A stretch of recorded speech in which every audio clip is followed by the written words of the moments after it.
Saya pun tahu pimpinan UMNO Barisan Nasional dan juga pimpinan Perikatan Nasional sekarang tahu mood rakyat itu adalah ke arah untuk menukar kerajaan yang baru. Sebab itu UMNO pun diam. Sebab itu juga dalam 2-3 hari seminggu yang akan datang, kita akan dengar lebih banyak berita-berita perkauman, terutamanya daripada Perikatan Nasional.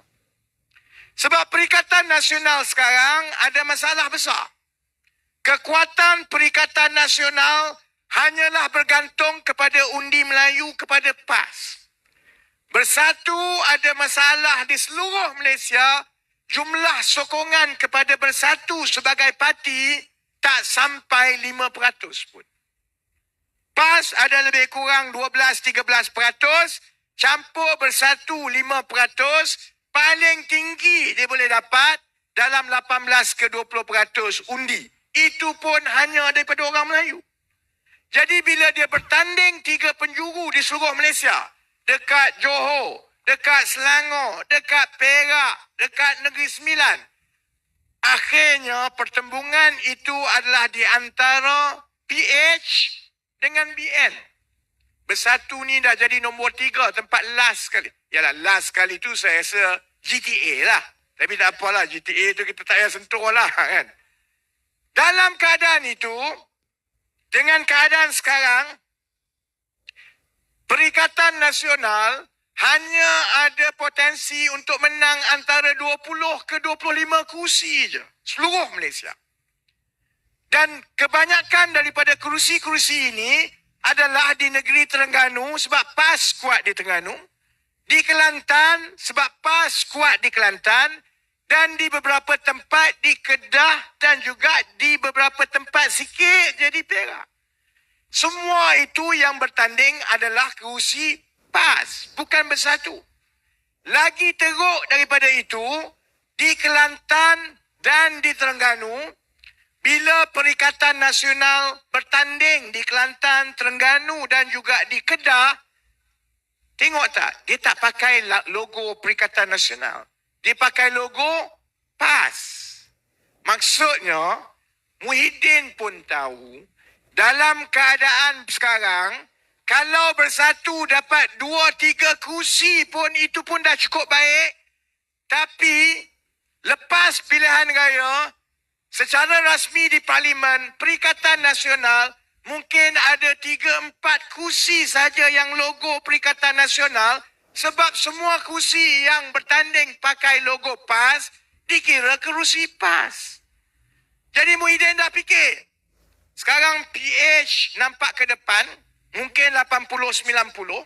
Kalau PH 80 ke 90, maknanya BN lebih kurang 60 lebih ke 70. Sekarang Muhyiddin tersepit di antara semua kerana Muhyiddin pun tahu, kalau ada peluang lepas pilihan raya, PAS tidak akan bersama-sama dengan Perikatan Nasional.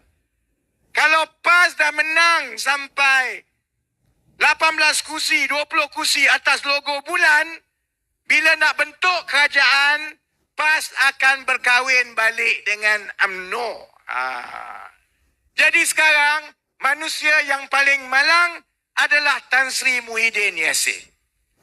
Kanan pun tak boleh, kiri pun tak boleh. Sebab itu dulu, dia minta sangat-sangat dengan kita nak buat kemah besar. Nak bekerjasama dengan PH.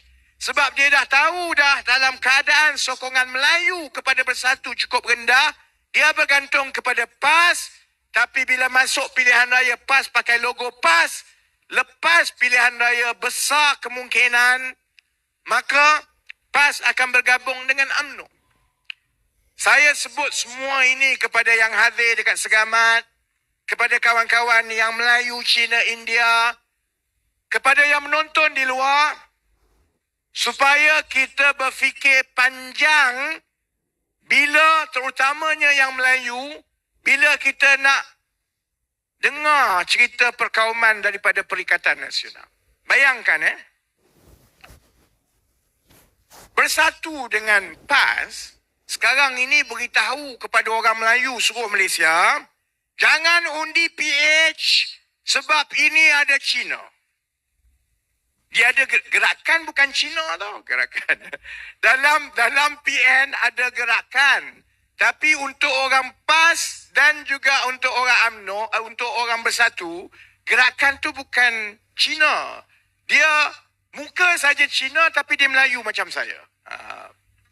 Jadi sebab itu orang PAS, kalau di AP tak boleh Cina. Kalau gerakan tak apa, sebab dia muka saja Cina tapi dia sebenarnya Melayu. Jadi orang PAS dan orang Bersatu beritahu, jangan undi PH sebab ada Cina di AP. Dia juga beritahu kepada orang Melayu, jangan undi UMNO sebab UMNO ni jahat. UMNO ni banyak rasuah, UMNO ni rosak, UMNO ni tak macam PAS dan Bersatu sebab PAS dan Bersatu ni baik. Kalau orang Melayu atas pagar tak berhati-hati, dengar cerita perkauman ini, saudara-saudari yang Melayu dekat luar, yang dekat Segamat ni, kalau bagi undi kepada PN, saudara-saudari akan kena scam, kena tipu. Dia sama macam kita order peti sejuk daripada Shopee, nampak besar, mari-mari letak atas meja besar ni je. Kita semua dah kena dah. Dah kena, saya pernah kena. Dalam gambar besar, cantik, murah ni bagusnya. Datang-datang rupanya model besar ni. Sebabnya, bila PAS kata mereka melawan rasuah UMNO, bila PAS cuba yakinkan Melayu atas pagar, jangan undi PH, sebab walaupun Melayu dalam PH ni mungkin tak ada rasuah dan sebagainya, tapi dia ada Cina. Dia cakap macam tu. Orang Melayu yang atas pagar kena cerdik. Sebenarnya, rancangan PAS ialah untuk bergabung dan membentuk kerajaan selepas pilihan raya dengan UMNO. Jadi kalau orang Melayu kata saya tak sukalah UMNO, Zahid Hamidi ni teruklah, saya tak nak kasih sama PH, saya nak bagi dengan PAS dan Bersatu, you undi, you kena scam. Ingat undi Haji Hadi, dapat Zahid Hamidi.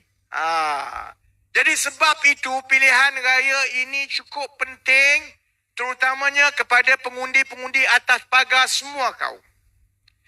Ini bukan soal perkauman. Ini soal masa depan kita. Saya tak apa. Saya sebenarnya, saya dah rasa tua. Saya tak tahulah ni yang tua-tua kat depan ni. You tak rasa tua ke? Yunus okeylah muda. Yang tahu dah tua. Saya memang rasa tua. Saya tak nampak saya boleh nak kerja lagi melepasi umur 50 lebih, 57, 58. Orang lain saya tak tahu, saya kalau 57, 58 uncle, saya nak retire lah. Masa untuk berehat dengan anak. Cucu tak ada lagi lah, tapi dengan anak. Jadi, soal pilihan raya ini, ialah bukan soal kita. Kita dah tua. Dia soal anak-anak kita, soal yang muda-muda ini.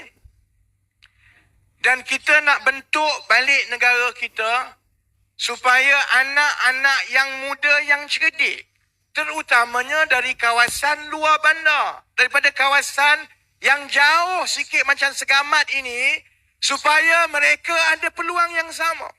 Sebab saya sendiri, orang tanya saya, you bising-bising kenapa? You hidup dah okey, belajar dah okey, kerja okey, you duduk diam-diam. Saya memang nak duduk diam-diam, saya tak nak campur. Tapi saya sendiri melalui proses itu, yang saya anak seorang Melayu kampung. Mak ayah pergi sekolah darjah 6.